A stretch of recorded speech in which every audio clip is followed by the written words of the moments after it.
Welcome back, everybody. The morning show continues, and you can hear in the background we have guests in the studio, and let me and well connected and representing Yale University. And these individuals that we have in studio, they come with extensive bios. That's right. We have Miss Monica Mansour. She is a presenter with a PhD in education, doctoral student at Texas Christian University. It goes on. She's a graduate from the Northern Arizona University in 2018 with a master's in education and counseling, student affairs. We have Mr. Guy Ilagan. Ilagan? Yes, sir. Ilagan, Dr. Guy Ilagan. He's a licensed professional counselor and national certified counselor. He enjoys teaching graduate students in the Citadel's counselor education programs in Charleston. It's so much accolades that you guys come with, and you guys are all behind or will be involved in the workshop that is being offered to counselors. Let me continue here. We have Mr. Onando St. Bernard, counselor coordinator, community rehabilitation department. That's correct. Oh, you're attached to the Ministry of Human Development. Yes, that's correct. Okay. Families and Indigenous Peoples Affairs. All right, and of course we have none other than Mrs. Cynthia Ibert. Good morning, and you are the provost at Galen University.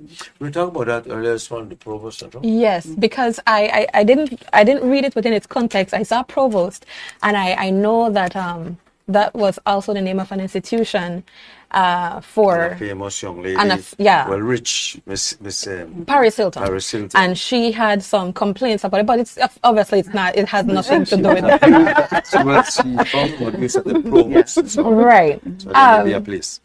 So we're here to talk about this approach to counseling and counseling individuals, and you guys will be educating interested persons and counselors on this approach. Can you tell us a little bit about what it is?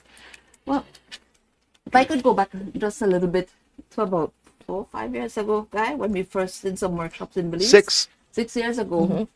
As some people might know, my youngest took his life in about almost 11, 12 years ago.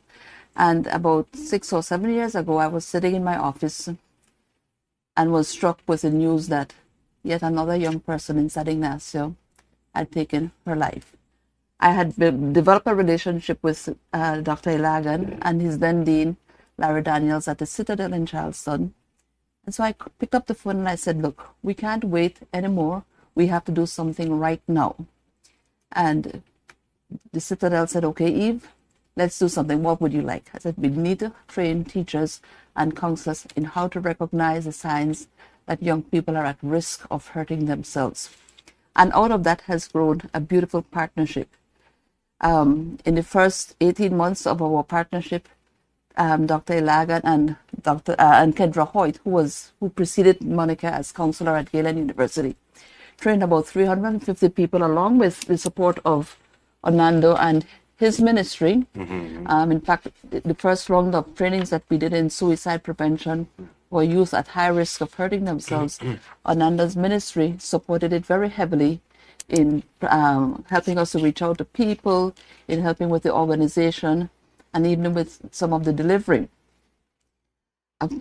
Then came the pandemic, and we began hearing stories of teachers all over Belize who were traumatized by the pandemic. They were at home. They were looking after their families at home. They were teaching classes from home. They were working in an online environment that was very new to them. These kids were having meltdowns. The teachers were having meltdowns. I was having a meltdown, with all this news of the pandemic, and every day the numbers kept going up. So if I was traumatized and I didn't have young children at home and I wasn't teaching 35, being responsible for kids online, I could just imagine how teachers would be. So I reached out back. We were having a conversation because at the time, Guy was presenting a paper on the work that he had done with the suicide prevention workshops. And so I said, okay, Guy, what's next? Here is the problem. This is what we are having in Belize. What can you do? And the idea of the trauma-informed strength-based counseling workshops came up. That idea was born. This is the second time we're doing it. We're doing it again this year because last year when we did it, or when they did it, because it's my idea and I asked them and they run it to fruition. It was also not sold out, but booked out. We had people we had counselors from high schools, we had counselors, people in private practice, we had a lot of social workers that we wanted to reach out to.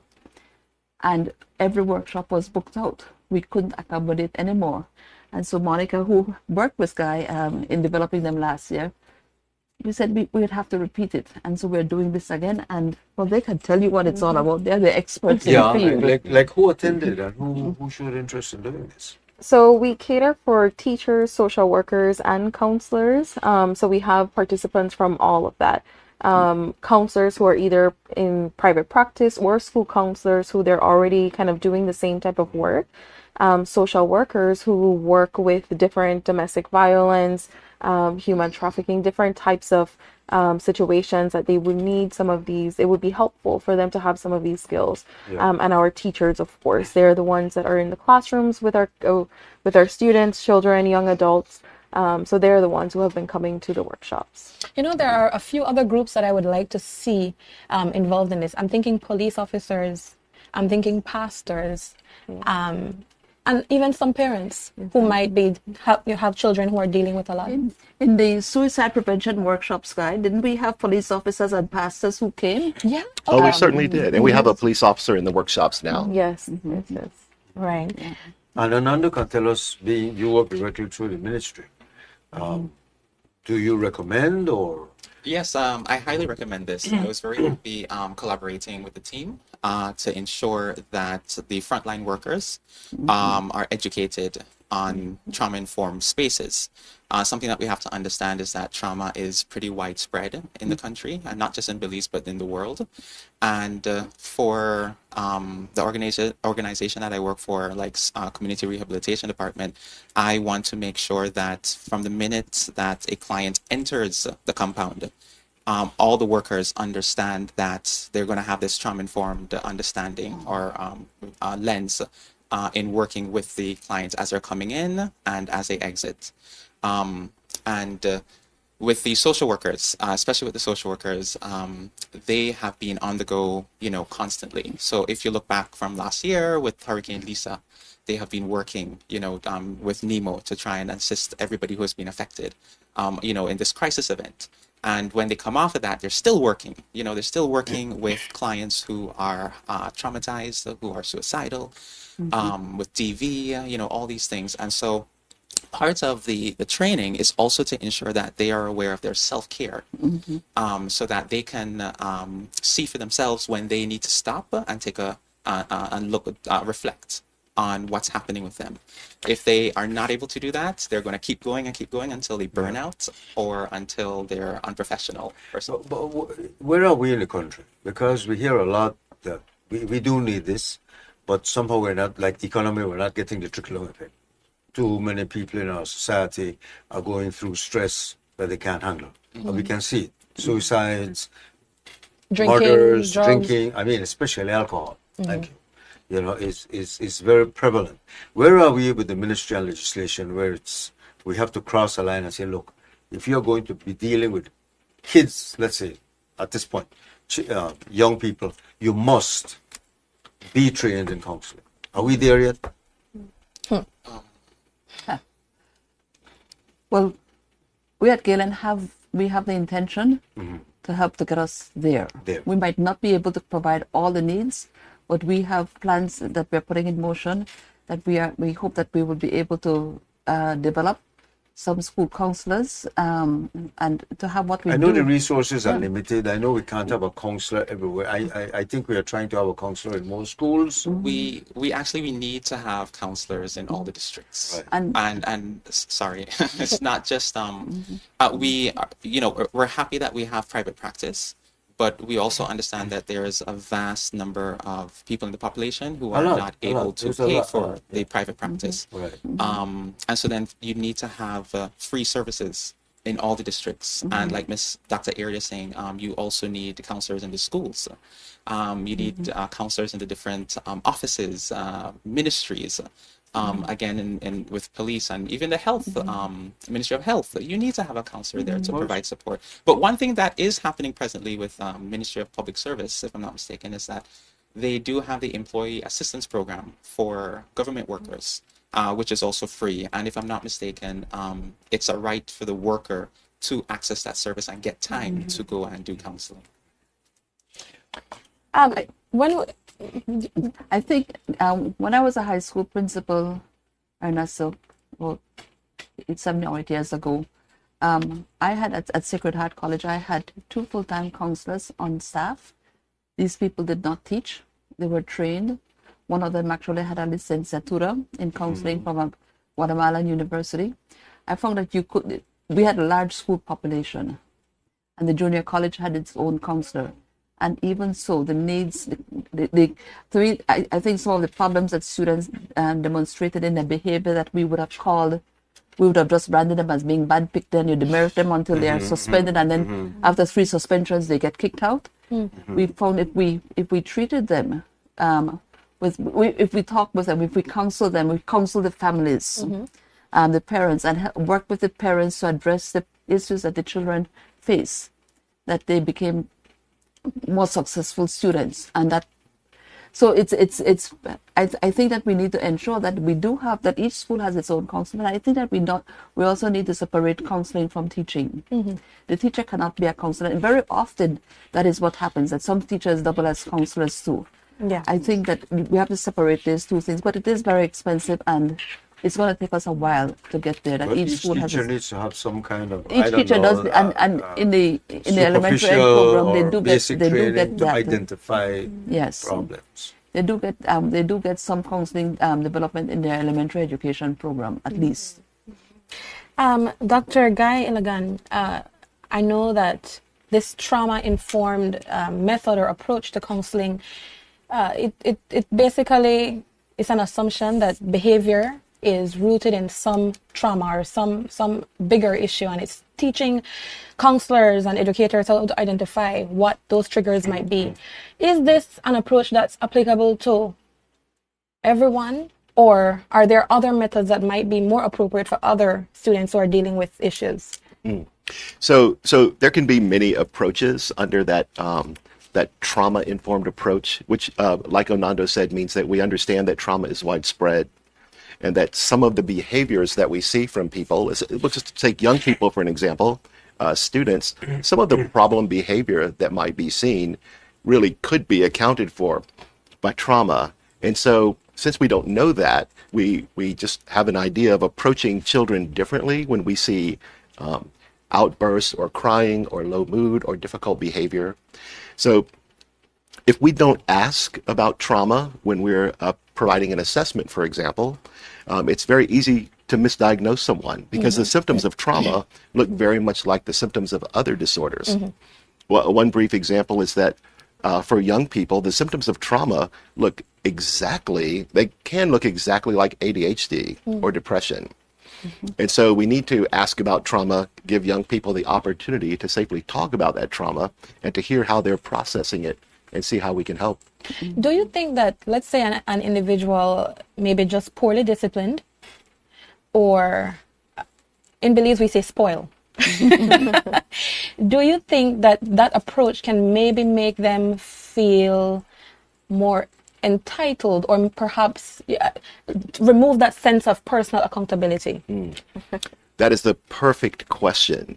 So for She example, does need counseling, I told you. Counsel me, please. for problem behavior in a school, so no one's saying there should not be consequences. but in the delivery of those consequences, we still lead with relationship. So it's not a license for people to get away with bad behavior.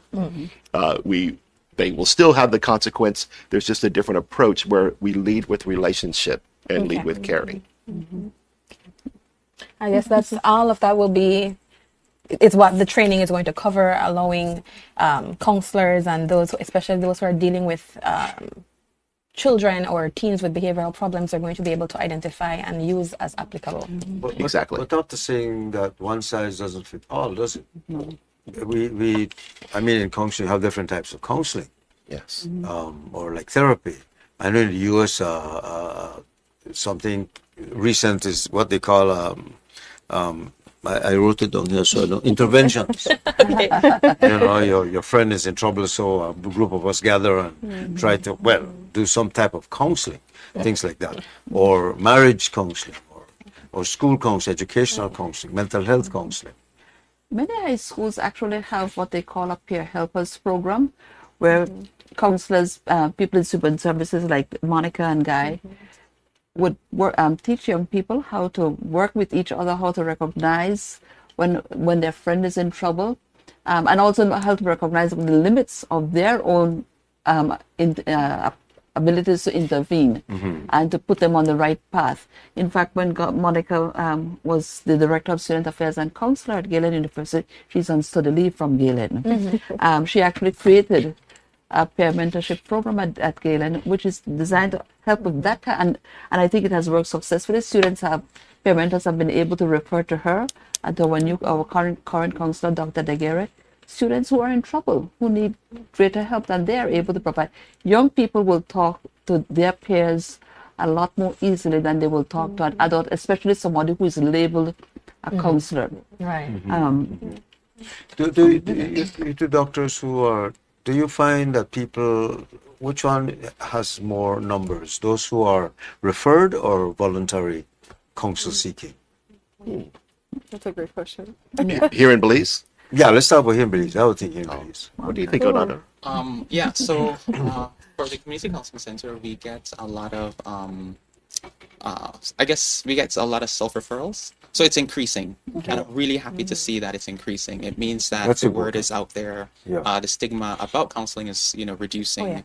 And people are, they're more comfortable. And I was just saying to the group earlier this morning that, with one person coming in and taking a counseling session, even if they don't come back, it's our responsibility to help them see that this is a safe space for you to come in and have a conversation. And with that, I believe that we're getting a lot more individuals doing self-referrals. Now, the name of the workshop is Trauma-Informed and Strength-Based Counseling Strategies Workshop. Can we talk about the strength-based part of this?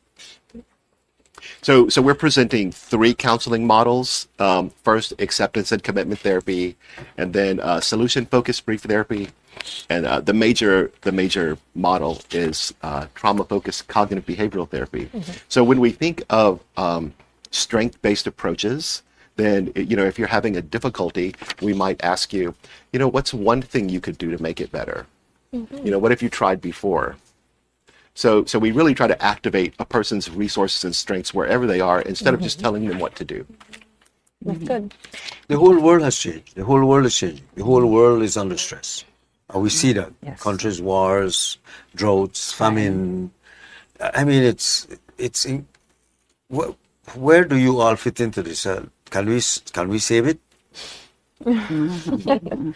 I think, kind of going back to what you were saying earlier, if we're there with policies, right? And we may not be there yet, but I think when we're invested in providing resources like these, our partnership, our collaboration, to share our knowledge, maybe we're not there where we demand or have a counselor, that we need to have a counselor every primary school. I don't know if we have counselors at the primary school level yet, but with the training, we're sharing some of those skills with our teachers. Like Dr. Aird said earlier, knowing our limits, but we may have a different lens on how to start to recognize that, and then we can develop plans on how to work with our students. So I think maybe we're not there yet, but we're working towards to be better than where we were. Are there any prerequisites for persons who want to attend the training? No, we had a sign up. So once we started marketing the program, similar to last year, it really gets filled up really quickly. We always have a wait list. So once you sign up, we cater for about 35 spaces in every location. This year we're doing 5 locations. So, and we try to, be as accessible as possible. So we're not just doing one location. This year we're doing Orange Walk, Belize City, San Pedro, Dangriga, and San Ignacio, so that we can try to go in different communities. And since we can only do 35 spaces, and we do that so that we can best serve the participants. If it's too large, then it might not be as effective. And unfortunately, like I said, we still have a wait list. So if anyone cancels, then we can reach out to someone in the wait list. But we've been booked at all Well, locations. that tells us that we need it, and a lot of us realize that we need it. I was reading here your bio. It says your expertise is in cognitive behavioral therapy, Yeah. and that's like a short-term counseling, right? Well, And you deal with younger people when you do that. we can And use is that this. a big problem here? Yeah, so we can use this with adolescents and adults, and it's really excellent because it's about helping an individual to not just see their behavior, but to see their thoughts and their feelings that's underneath, right? So something that we use, well, in the States they use an iceberg, right? But here in Belize you could use a mangrove. So if you look at a mangrove, right, you're just seeing the tree, the leaves, the branches, things like that, right? But when you go up below the water, you see the vast network of roots, right? Yeah. And so then it's to help individuals understand that and other people, that people are not just what you see. It's what's beneath the surface. Well, in my days, the one example we used was the duck in the pond. Okay. When you look at the duck on top, it's very calm. Underneath, his little feet are kicking like hell. Right. Excellent. You Yeah. know? That's right. Right. Yeah, And so- helping them to make the connection. Do you find a lot of our young people are having problems? Yes. Yes. Quite a. And what is the source of that problem mostly? I think that there are many issues that are going. But that there are must be a occurring. common. I mean, I don't. and are these kids from some areas of the country or financial situations or home standards? I don't know. Many different backgrounds, really. Many different backgrounds. That's what I hear. I think the reality is that we have to see and understand that anything that somebody brings to you, it's valid, and that we shouldn't judge the socioeconomic level or where they live or things like that, because everybody's going through something. And so therefore we have to approach an individual non-judgmentally.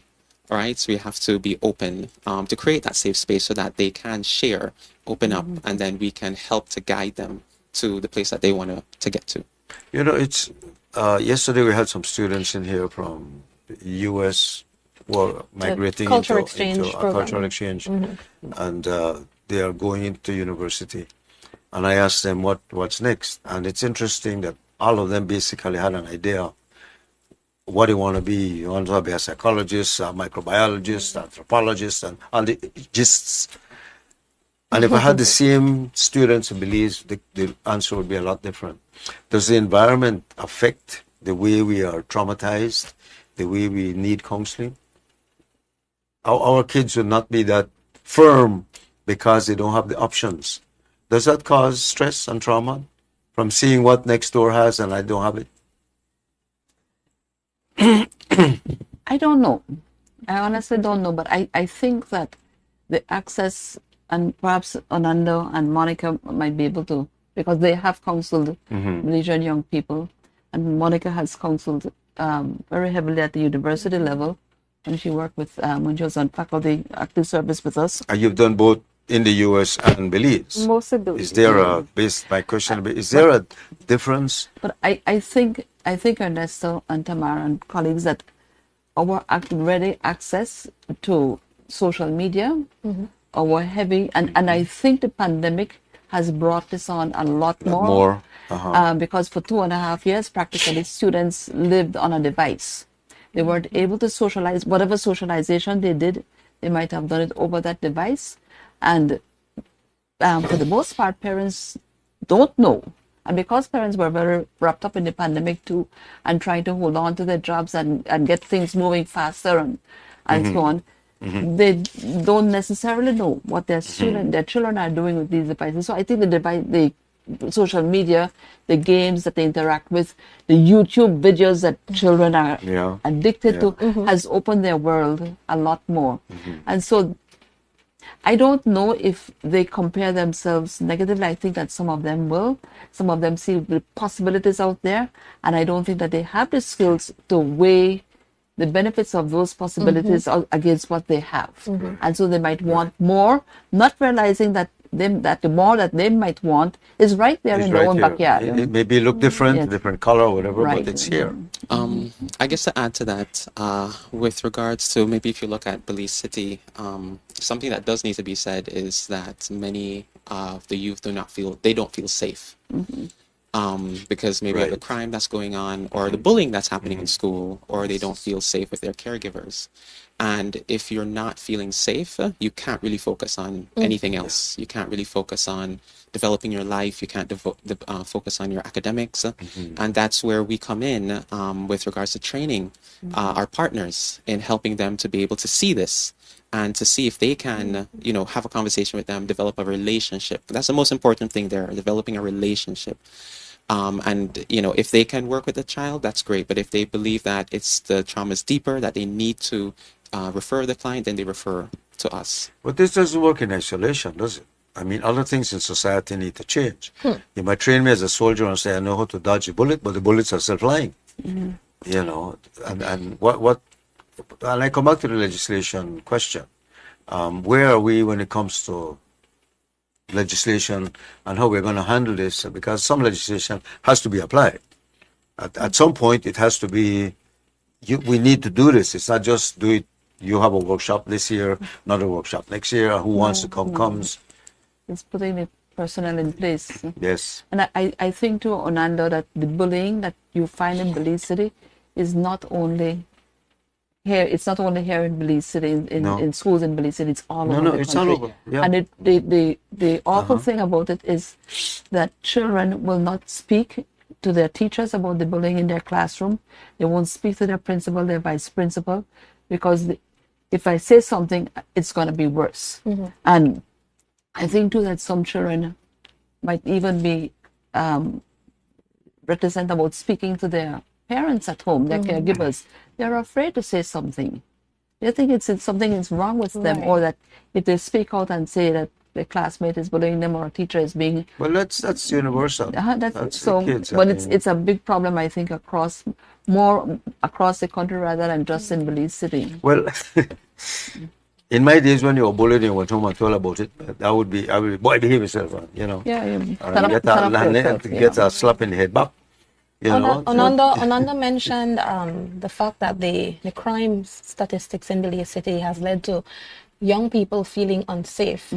And, I think it's the right of every child, every person really, to have that sense of safety and security that's super critical to any kind of positive growth and development.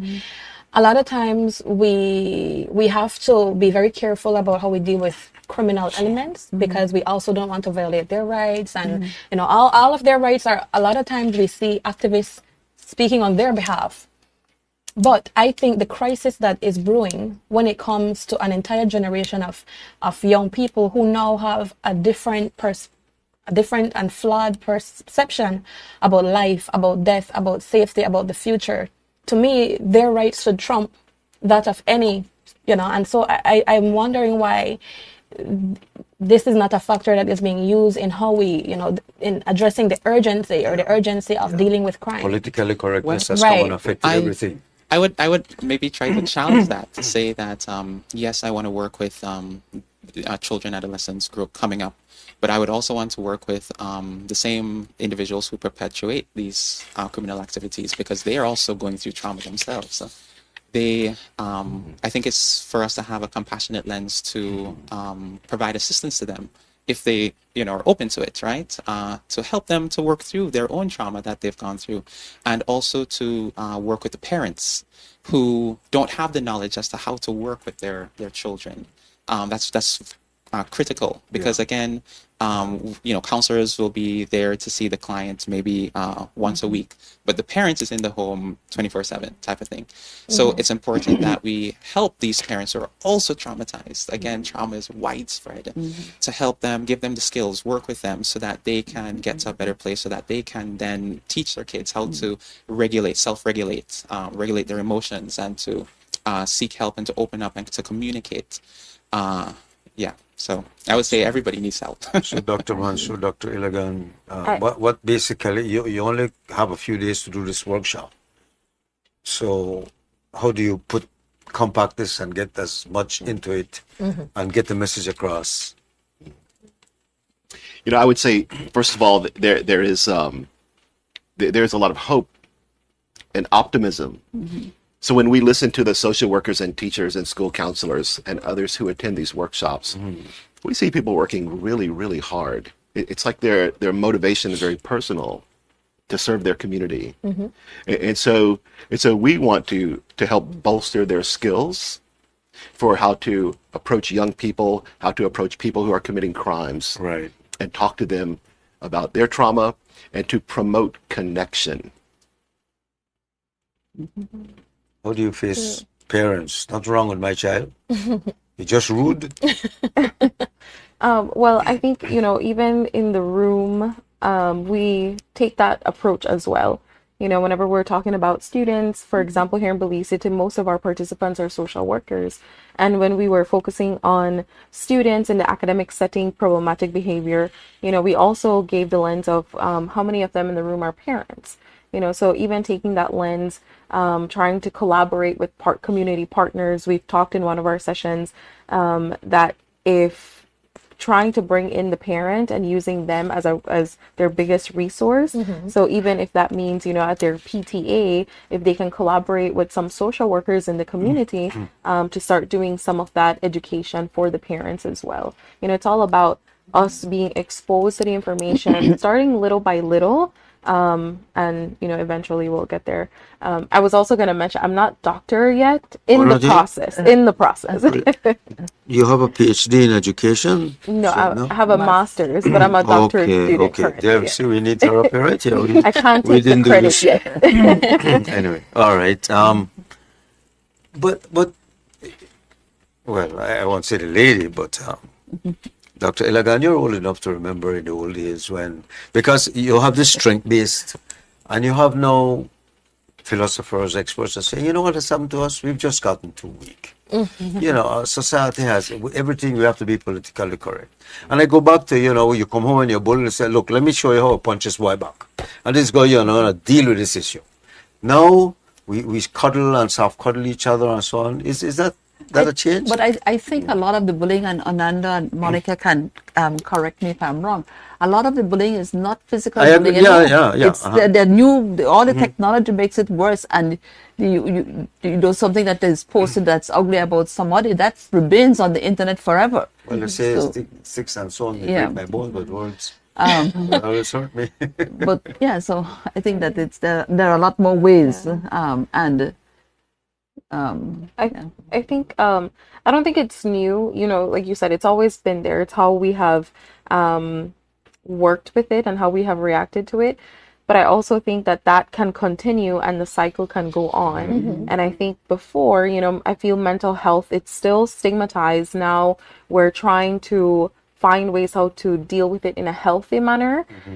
Because if we continue that, then that continues to perpetrate. And, then that child, that's the only way how they know to deal with it. And then that's how they will go on with their children and that's how we, continue the cycle. So the child goes home, turns on the TV, and adults are killing each other in Ukraine and killing themselves. The Palestinians I think that's what this is for, Ernest. So this is not about eliminating the problems. It's about helping the individual to have the tools to deal with them. To deal with it. It's not to tell them this, to take it away from them and shield them from it. What I tell you,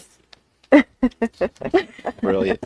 You know, you asked about the generational piece, and you know, I hear people my age say, "Oh, you know, everybody's going on about trauma. Back in my day, that was not trauma."